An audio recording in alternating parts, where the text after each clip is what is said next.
Assalamualaikum warahmatullahi wabarakatuh. A'udzubillahi minasyaitonirrajim. Bismillahirrahmanirrahim. Alhamdulillahirabbil alamin. Wassalatu wassalamu ala sayyidina wa maulana Muhammadin wa ala alihi washabihi ajmain. La haula wala quwwata illa billahil aliyyil azim. Jemaah Majelis Taklim Mushola An-Nur yang dirahmati Allah, dalam kesempatan siang hari ini atau sore hari ini kita telah sampai di bulan Ramadan yang ke-22.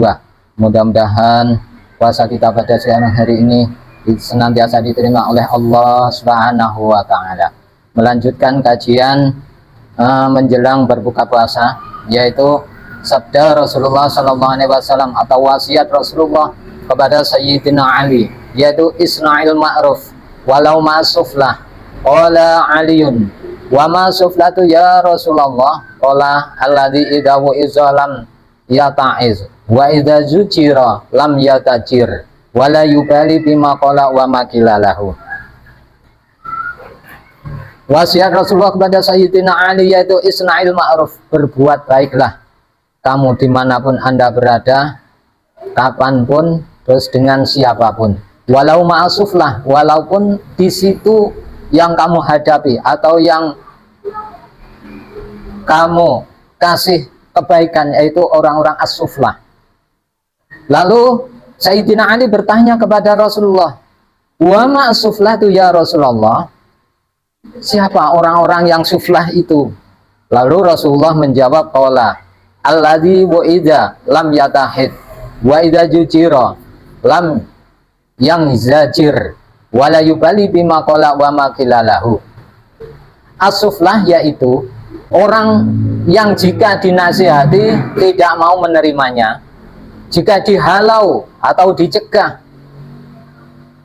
tidak mau pergi dan tidak peduli dengan apa saja yang dikatakan orang kepadanya.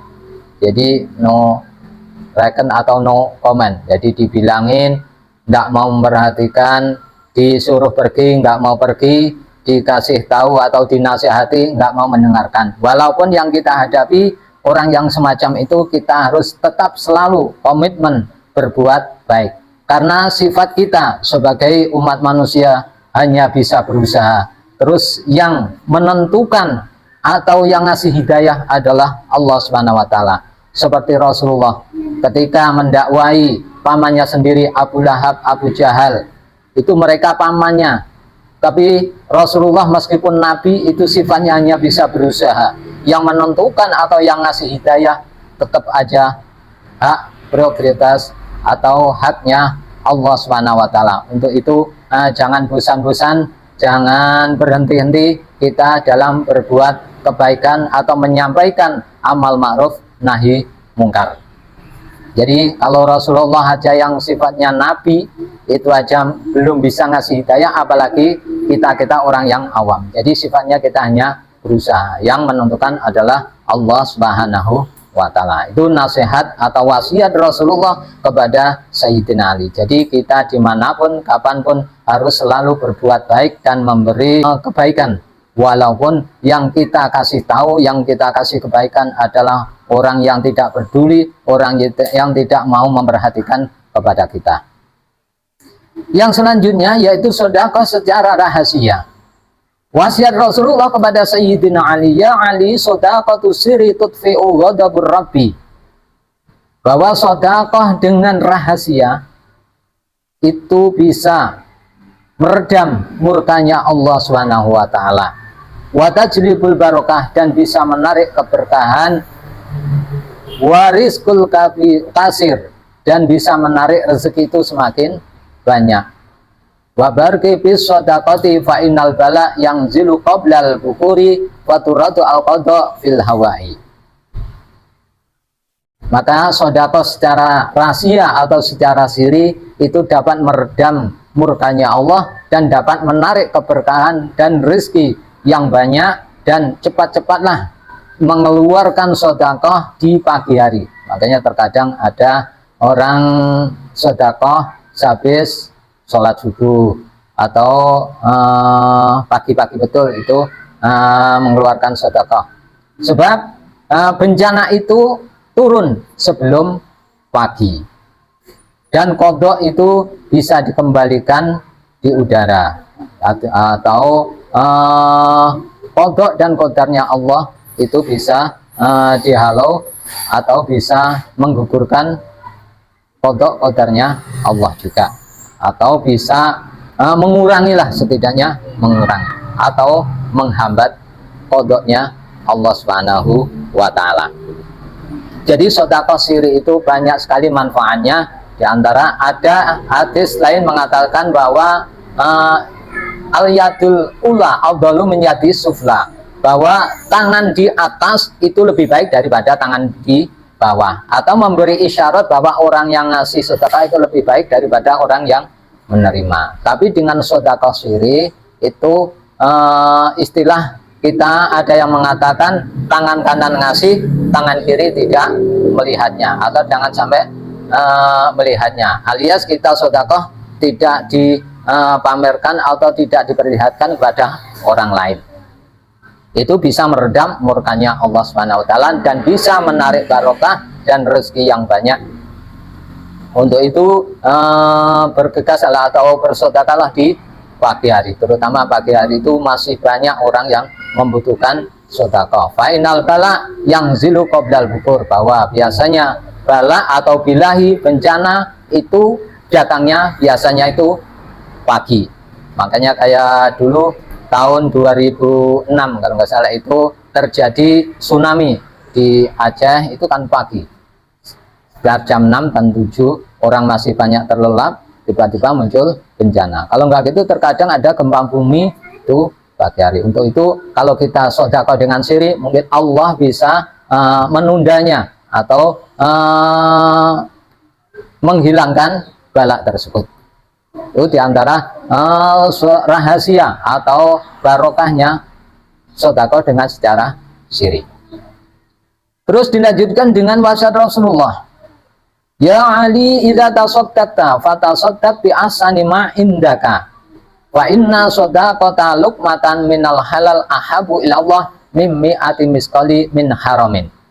Jadi pesan Rasulullah atau wasiat Rasulullah kepada Sayyidina Ali, ketika kamu bersedekah, maka sedekahlah dengan sesuatu yang lebih baik, yang baik. Karena fa inna shadaqata luqmatan minal halal, karena sedekah sesuapan dari sesuatu yang halal itu lebih menyenangkan atau lebih senang Allah menerimanya daripada 100 miskal tapi dari harta yang haram. Nah, istilahnya kita sedekah Rp5.000 tapi halal, itu lebih baik atau lebih disukai Allah daripada kita sedekah 100.000 tapi harta dari harta yang haram.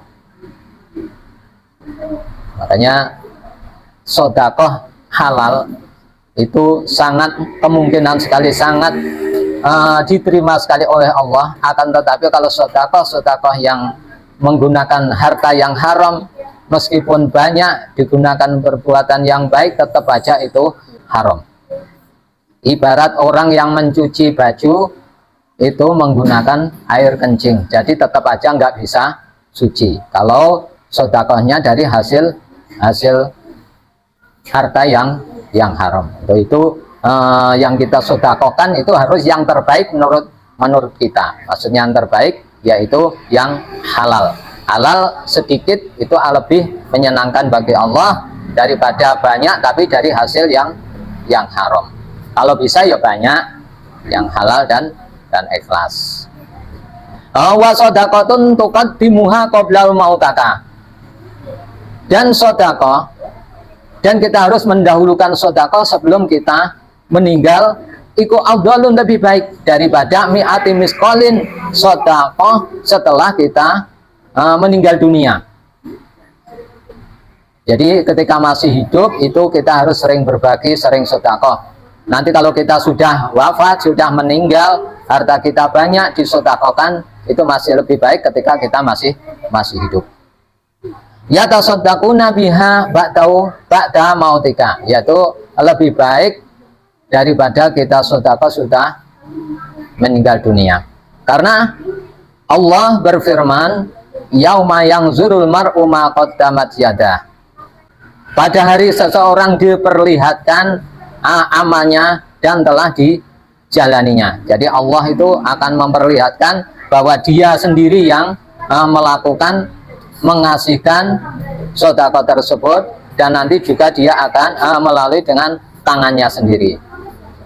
Jadi apakah tidak boleh sedekah harta orang yang meninggal itu disedekahkan? Boleh saja, tapi akan tetapi lebih baik lagi ketika kita masih hidup kita akan memberikan sedekah. Jadi boleh saja orang yang sudah meninggal hartanya masih banyak, terus oleh ahli warisnya atau anak-anaknya itu disedekahkan, terus pahalanya dikasihkan atau dihadiahkan pada orang yang sudah mati, boleh-boleh saja. Akan tetapi lebih baik lagi jikalau kita masih hidup kita akan ngasih sedekah, karena nanti Allah akan memperlihat atau Allah melihat dengan tangannya orang itu sendiri, itu akan lebih mulia. Lanjutkan lagi anjuran bersedekah untuk orang-orang yang sudah meninggal. Jadi kalau sedekah ketika masih hidup itu sedikit, itu lebih baik atau lebih dicintai Allah.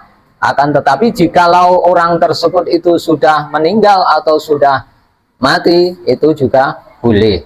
Seperti pesan Rasulullah kepada Sayyidina Ali, yaitu ya Ali tasaddaq ala mautaka wa innallaha ta'ala qad wakala malaikata yahmiluna shadaqatil ahya ilaihim fayafrahuna biha asyadu ma kanu yafrahuna fid dunya wa yaquluna Allahumma ighfir liman nawwara qabrana wa basyirhu bil jannati kama basyarna biha. Sedekahlah kamu untuk keluargamu yang telah meninggal dunia. Sesungguhnya Allah Subhanahu wa taala telah menugaskan malaikat-malaikat yang membawa sedekah orang-orang yang masih hidup kepada mereka yang telah meninggal. Mereka semua senang dengan pahala atau sedekah itu, lebih dari senang mereka di dunia. Mereka lalu berkata, ya Allah, ampunilah orang-orang yang telah menerangi kubur kita, dan berilah dia kabar gembira dengan surga sebagaimana kita senang dengan sedekah itu. Jadi ini dasarnya sangat jelas bahwa orang yang sudah meninggal ketika kita kasih sedekahkan hartanya, ini nyampe atau bisa ke almarhum atau almarhumah. Jadi jelas ini wasiat Rasulullah kepada Sayyidina Ali, disuruh untuk ngasih sedekah terhadap orang yang sudah meninggal. Karena Allah Subhanahu wa taala berfirman, yaitu qad waqalal malaikata yahmiluna shadaqatil ahya'i ilaihim fayafrahuna biya asyadu makanu yafrahuna fid dunya wa yaquluna Allahumma ighfir liman nawara qabrana wa basyarna bil jannati wa kama basyarna biha. Itu jelas. Jadi jangan dikira orang yang sudah meninggal terus enggak bisa. Justru orang yang meninggal itu yang diharapkan adalah kiriman atau doa dari anaknya atau keluarga, terutama anak-anaknya. Makanya jangan sampai kita beranggapan orang yang sudah meninggal dikirim doa, tidak sampai. Mungkin itu yang bisa kami sampaikan. Mohon maaf jika ada kesalahan. Wal afu minkum wallahul muwaffiq ila thoriq. Assalamualaikum warahmatullahi wabarakatuh. Audio Jungle.